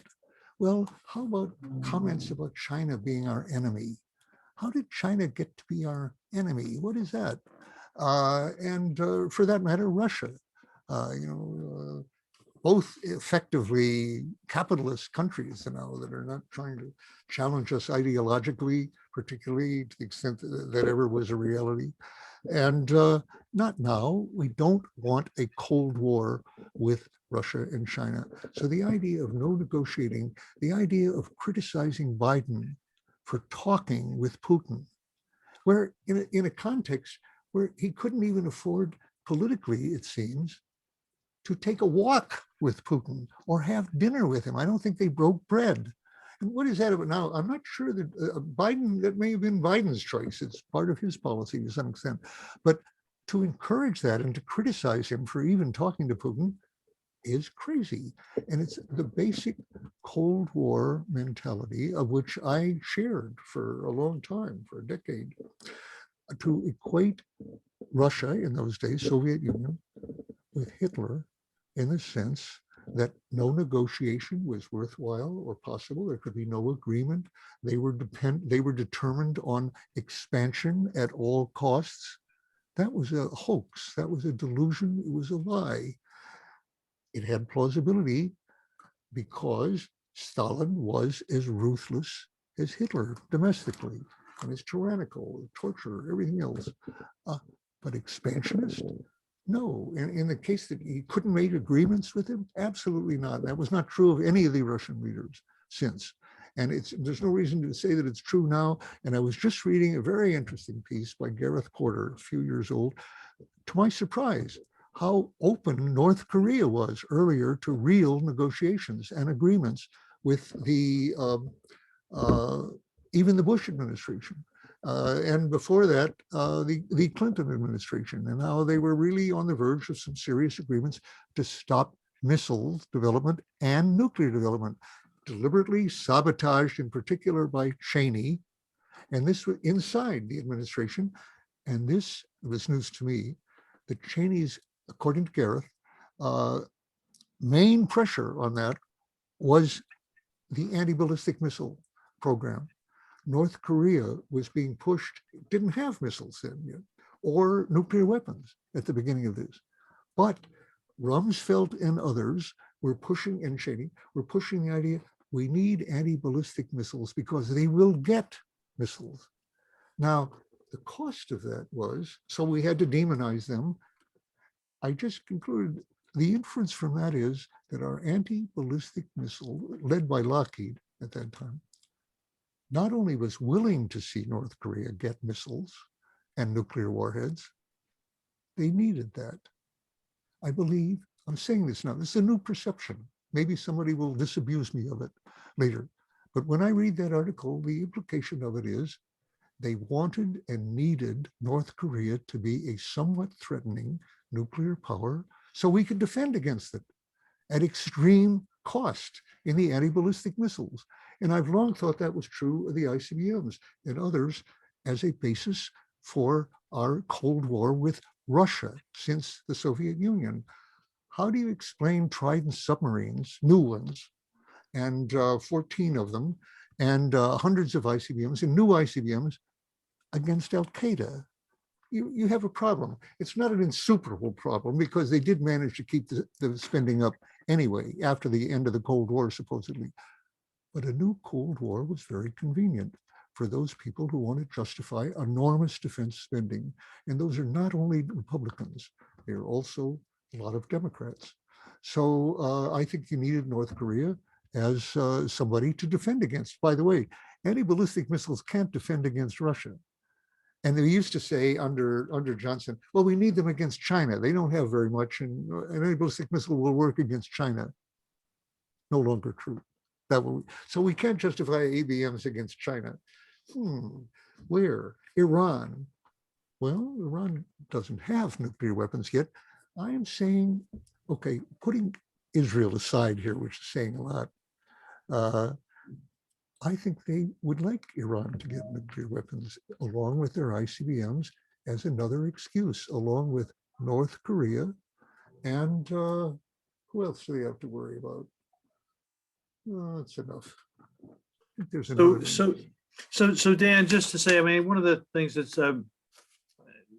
sort of occurred to me over the years, one of the challenges in terms of building the movement and getting people to engage as they need, as they must, is a reluctance to recognize the evil, the nature of evil within our government and our state, and I think we have to do that if we're going to kind of make the kind of policies that we need.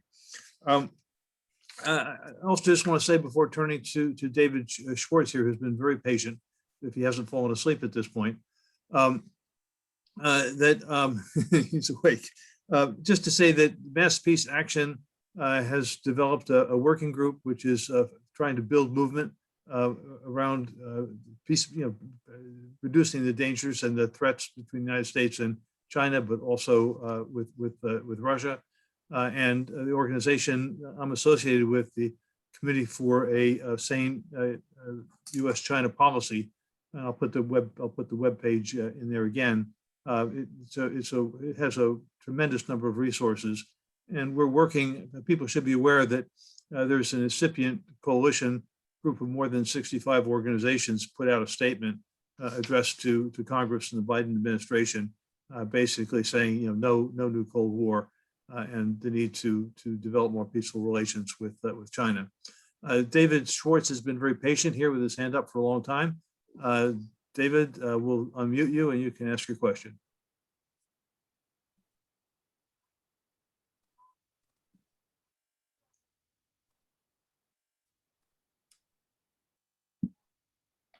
Okay, so Let me. More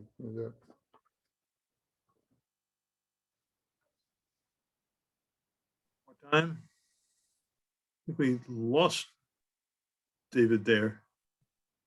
Let's then go if we, do we have you, David? No. So let's go to Stephanie Hiller.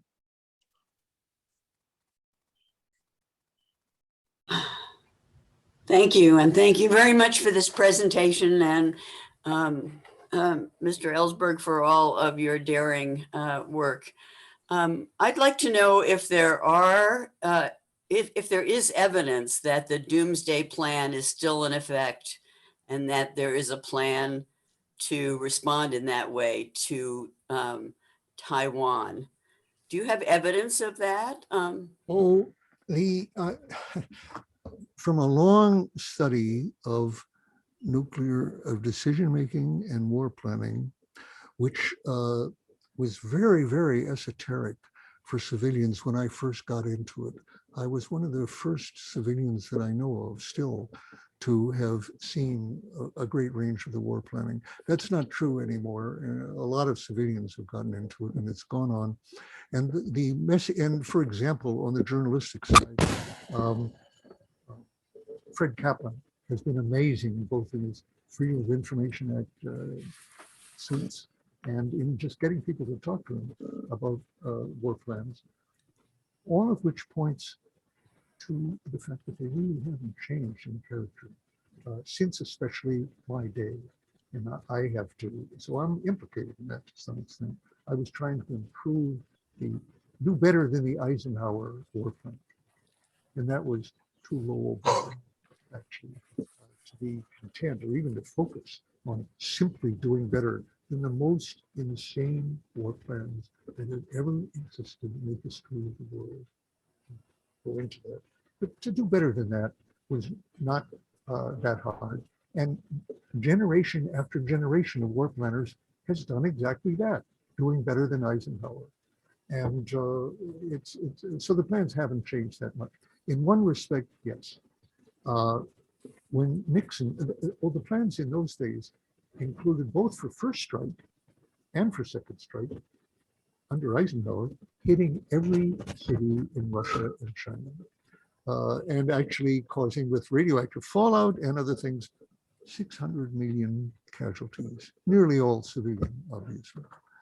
Multi-genocide, not omnicide yet, just 600 million, except that we now know that those same attacks on cities deliberately would have caused firestorms that would have in fact been a doomsday machine. Okay, under Nixon, when he signed the Genocide Convention, finally, very belatedly, decided that having targets listed as cities, Leningrad, Moscow, cities per se, which is what we did do along with military targets, didn't fit well with the Genocide Convention. So they took off cities per se. They only hit military targets in cities or near them, the same cities, essentially. As many people have testified on these plans later, including people like the first head of Strategic Command, last head of Strategic Air Command, General George Lee Butler. They just hadn't changed. Even Cheney was, Cheney was appalled at the number of weapons landing on Moscow, which is something, you won't believe this, but it's something like 158 on Moscow. Not on Moscow per se, just on the command and control centers and the various retreats for the cadre, and so forth, the air defenses, ABLM, and so forth. The effect of nuclear winter is unchanged by this. So the answer then is, where now we just say that these weapons are for preemption, for damage limiting. That's the inside term for what they're doing, limiting damage in the event of a nuclear war, which it won't do against Russia or China. You don't need that against a non-nuclear state, but against Russia or China, you can't limit damage. So going back to this Reagan-Gorbachev effect, a nuclear war cannot be won, talking now about US and Russia, right, and must not be fought, right. But they did not agree in 1986, is I think when they said that, should not be prepared for, should not be threatened, should not be risked. And we're doing all of that till today. So for Biden and Putin to reaffirm that particular statement is good, better than rejecting it, but it's very far from affecting the arms race. Say, must not be fought, cannot be won. Yes, but Lockheed needs the jobs, et cetera, et cetera. And we need to be able to hit every Russian missile. No, we don't, because it doesn't make any difference in the war. And as I say, the other states aren't trying to do that. I don't know if India and Pakistan are trying to disarm each other of nuclear weapons, but they should know they can't. You know, we've got mobile weapons here, mobile missiles, they're hidden in various places. North Korea, by the way, has an enormous web of tunnels under which, that's why we don't know how many weapons they have. We don't know where they are. We can't disarm North Korea. And an attack on North Korea, which John Bolton unashamedly promoted in various administrations and was even fired for it by Trump eventually, wants war with North Korea. Well, that annihilates South Korea and parts of Japan, large parts of Japan, a lot of other parts of the world, and probably, look, okay, say one more thing. Putin has trumpeted this, what he calls Poseidon, with its drone torpedo, which, you know, totally wipes out ABM possibilities. It comes up near a port and creates this thing. Okay, now others have said it's not 200 megatons. It's only 20 megatons or even 2 megatons, whatever. A drone missile with a warhead is not a good thing to exist in the world. It's against our ABM. But there's North Korea. So that means if we hit Moscow and destroy Putin, can we prevent it? Which our plans absolutely still call for. To me, even when I was working inside as a Cold Warrior, decapitating a state without being able to destroy all of its nuclear weapons has always been insane. You know, it's all insane, but this is of a higher dimension of insane somehow. To leave all these weapons out there with undestroyed and without anybody to tell them to stop, like the Japanese emperor was able to tell his forces to stop when Groves wanted to kill him instead with the first, second, or third nuclear weapon. And had we done so, how we'd be fighting Japanese here and there in islands and caves as long as Afghanistan, you might say. Okay, so I would make this point, but they want to decapitate. Okay, we definitely have plans and have described them for decapitating Kim. I mean, not only his head, he does that sort of thing to his rivals, but to wipe him out. What is the chance, in my mind, having been with this for a long time, that he has, by the way, we have special forces directly for that purpose, and cruise missiles and other plans to decapitate North Korea. What's the chance that they have not made provision for that, as Soviet Union did with a system they called the dead hand, which assured that if Moscow was destroyed, that the missiles would be able to fire, just like us. And North Korea hasn't done that. All they have to have is a boat right now in San Francisco Harbor. With it doesn't even have to be a warhead, a device aboard to be set off if Kim is out of communications and there appears to have been an attack on him. Saddam Hussein made arrangements like that, by the way. It's another story. So in short, any of these people can make provision to be unprecedentedly destructive of any attacker. And under those situations, to continue to preserve a machinery capable of a hair trigger here that can go off and destroy it is, as I say, insane. But that doesn't mean it's inhuman.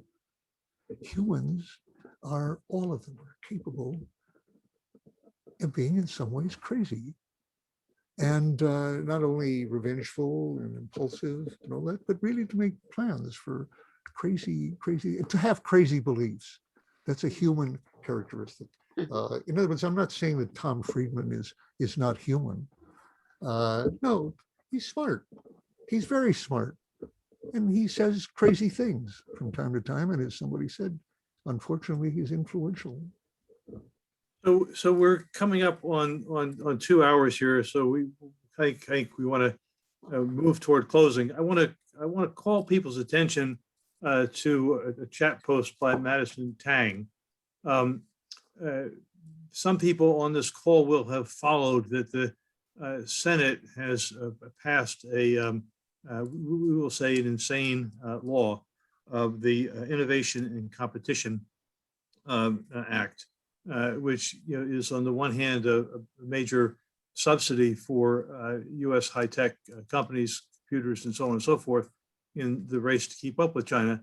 But it's done under the cover of just massive anti-China rhetoric and the kind of thing that fuels, among other things, the anti-Asian racism here in the United States.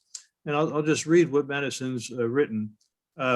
If you would like to send a letter to represent just to say the House equivalent of the Senate bill is the Eagle Act. It's an acronym.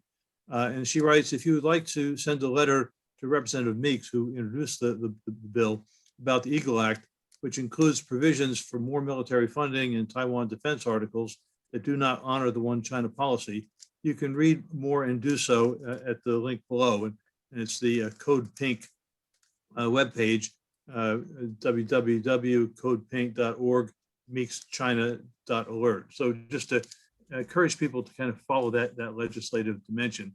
I'm going to use my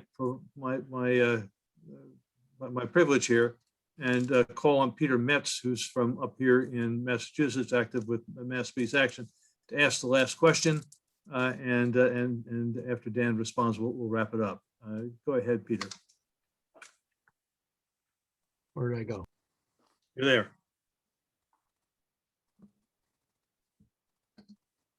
You're muted. Yeah. Okay. Multiple signals. Dan, you well know, in the run-up to the Biden-Putin summit, there were at least 4 coalitions that asked Biden and Putin to deal with the nuclear weapons issue. And I was part of one of them, which we were very glad to have you endorse. Very pleased.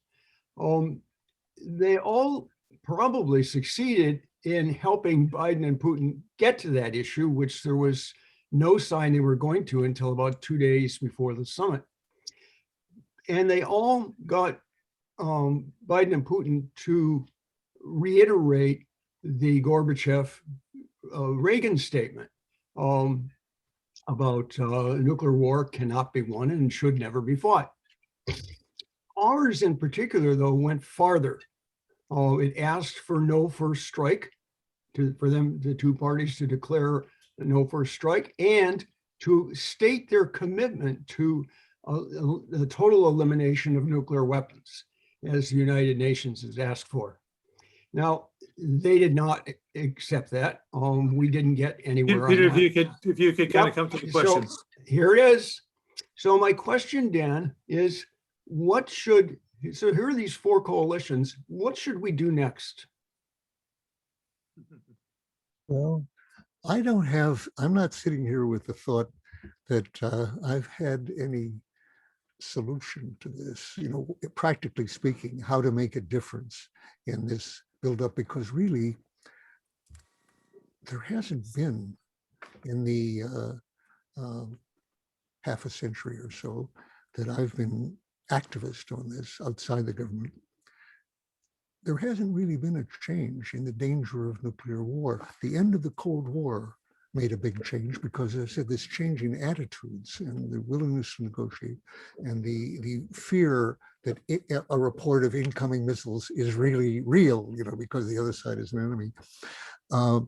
That changed it was not the weapons that changed so much, but it was the attitude that changed. And now we're going back to that, very unfortunately.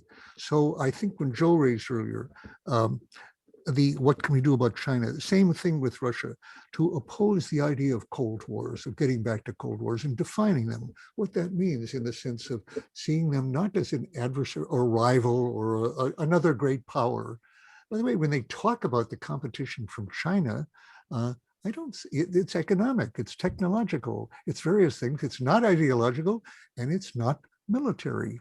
Why do we use the word enemy, which has a very unfortunate, implications for people? And when people say, well, look at them, look at the Uyghurs, which is true. Probably a crime against humanity is probably going on there. And look at Hong Kong and the other things. It's like looking at Myanmar and the Rohingya and so forth. There is no military solution to that. In fact, military threats in action are not even part of a solution to any of that. And that's obviously true with Hong Kong, that we just from capability. But with Taiwan being a whole 100 miles off, several thousand miles from us, yes, to be sure, but 100 miles from China, maybe that one we can deal with militarily.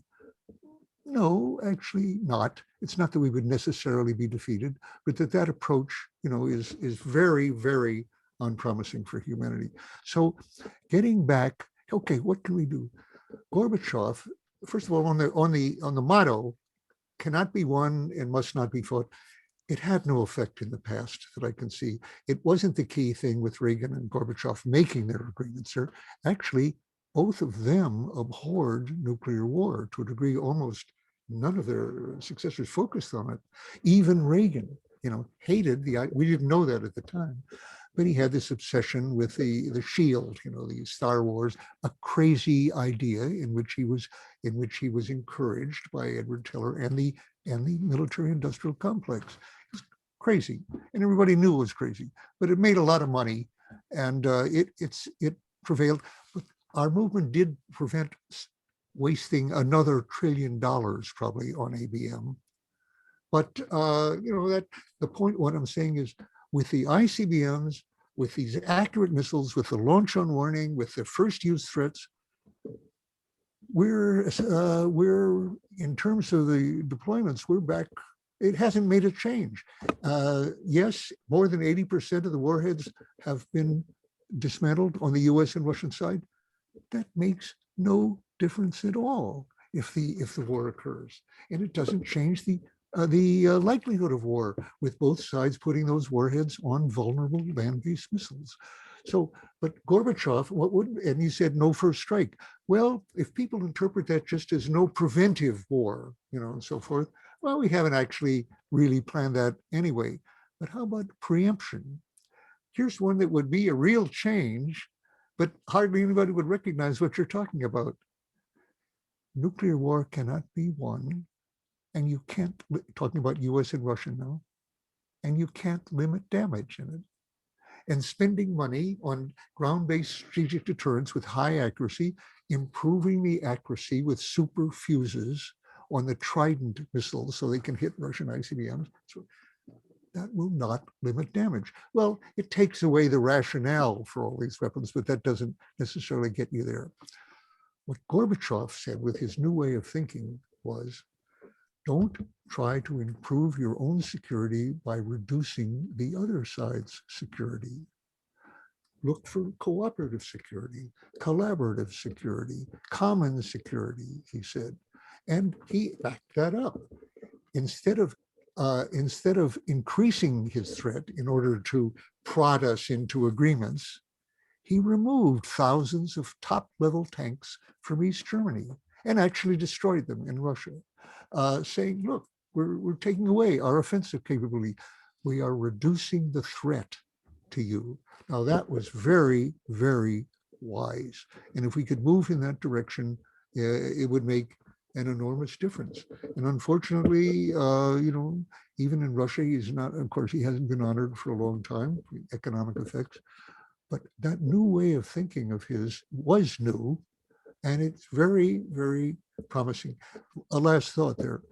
People say they look at Russia's murders, by the way, probably Putin's murders, I would say. Just looking, our ally Saudi Arabia, what? Where he's a murderer. What's the last time that a president has called Mohammed in Saudi Arabia a murderer, which he almost certainly is? Now, does that mean it's all right for him to be doing it because the others are doing it? No, it doesn't work that way. something I am old enough to remember, and not everybody is that the Soviet Union at its worst under Stalin, who killed more communists than Hitler did. That seems to be true. Actually, in the various purges and the famines in Ukraine and elsewhere, couldn't be more tyrannical, couldn't be more ruthless. But we had an enemy that was even worse, Hitler, especially in his expansionist tendencies. We had a common enemy, and we were allies. We were close allies in the Second World War. And that was right, in my opinion, to do. And I'm not a total pacifist. It so happens, and why not? Because I look back at World War II and I say the British were justified in firing lethally at German bombers over London, and the Russian soldiers were justified in fighting against German tanks that were coming at them, and so forth. So it isn't that I think all violent action, and none of it is ever justified. I don't believe that. Very hard to find any since 1945, actually, that was justified. It is a different world. And in the nuclear era, of course, there's totally new. So do Russia and China and we have a common enemy?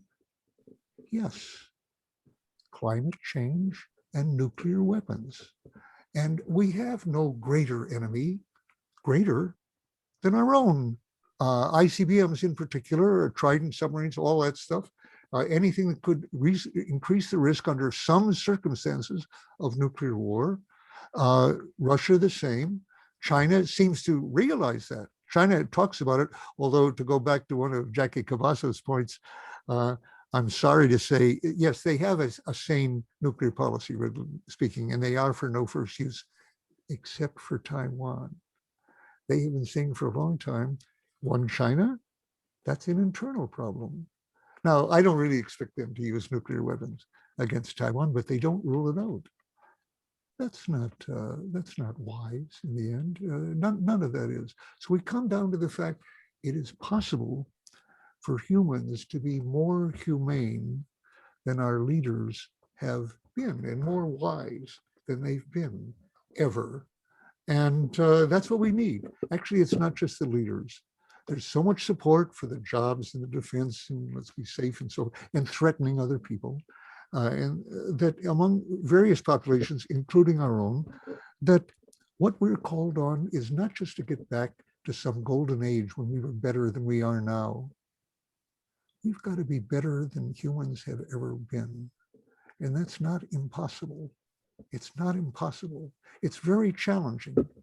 It's likely, I don't say just Americans, I mean people at large. They've got to take this need for collaboration on China, on pandemics, and on climate, and on nuclear weapons, and on other matters, global inequality, and all those, as requiring collaboration even with states who are doing wrong.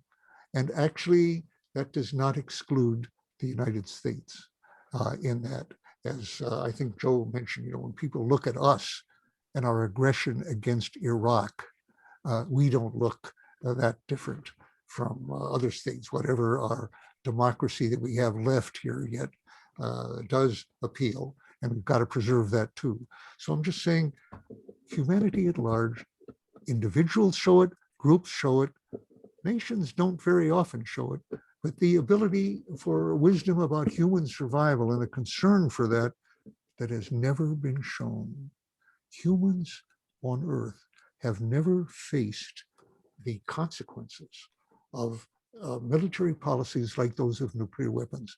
Have never faced the consequences of continuing, now that we know about climate change, to maximize the amount of fossil fuel emissions, which Trump was doing. And we come back, I said there isn't that much difference between Democrats and Republicans on foreign policy or military, but on domestic, just to say that there's no difference there is like insane. I hate to say that my friends are capable of insanity, but that means they're human like me. And that's what it means to be human. And that's an example of it. So Biden is, of course, enormously better on a lot of these domestic things.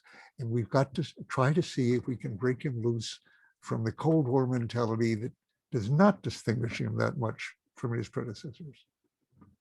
And thank you so much. I think not only in terms of, kind of your prophetic voice and what you bring, but also your endurance. Should any of us at age 90 be able to do what you just did, would be amazing.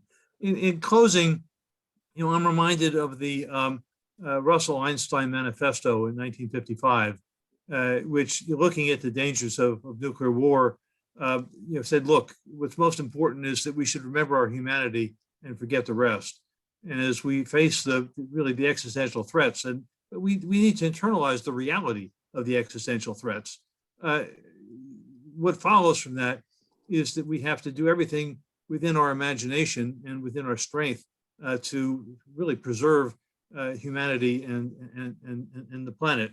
I do want to call people's attention to two things. You made reference to common security, which was a concept that grew out of the Palmer Commission. And just to say that in those discussions, Georgy Arbitov wrote his book called The System, talking about the struggle for greater rights and democracy within the Soviet Union. Arbitov was maybe the leading military advisor to Gorbachev and his immediate predecessors. And it was in his discussions within the Palmer Commission that he learned the importance of moving toward common security and convinced Gorbachev to do it. So the possibility of convincing people is possible. And just to say that a new initiative for developing a 21st century common security report is now underway by the Palmer Foundation in Sweden, the International Peace Bureau, and the International Trade Union Confederation. In closing, I want to thank everybody who joined in this webinar and for sticking with us through a lot of learning. And I also want to especially thank my colleagues at Mass Peace Action, Brian Garvey, Cole Harrison, Amar Ahmad, who were kind of behind the scenes here with the technology and do the day-to-day organizing that makes tonight's webinar possible. This webinar was recorded and we'll be sending out to participants the links to it. And Brian and others will be working with some clips to make it accessible for those who can't do 2 hours. But I want to thank everybody again. I want to thank you, Dan. Dan, let me wish you long life and continuing struggle, and for all of us to do what we know is necessary. Thank you all very much, and good night.